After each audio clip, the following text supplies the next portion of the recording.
Ajali hii ilipotokea Nairobi, sikuwa na familia karibu, sikuwa na yeyote ambaye angeweza kusimama na mimi kwa ajili ya hali hii. Kusema ya kwamba atagharamikia mwili huu kutoka hapa mpaka nyumbani bara. Nasema ni asante kubwa kwa Funeral Services kwa jinsi ambavyo wametubebea kama familia mzigo mkubwa.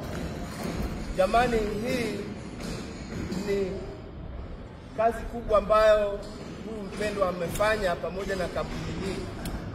Ni gharama kubwa. Sisi ni kama familia ni watu ambao hatujiwezi. Kiwango hiki si kiwango chetu, lakini ametuinua kwa namna ya kipekee mpaka kufika mahali ya kwamba huu mwili umesafirishwa kwa njia ya heshima. Nasema kwa mara nyingine asante kubwa kwa Ferozi Funeral Services. Mungu ambaye analipa, Mungu anayejua kutoka kwa mioyo yetu usiyoyajua. Yeye anajua kile ambacho anaweza kulipa kwa ajili ya wapendwa hawa kugharamika kiasi hiki. Mungu awabariki.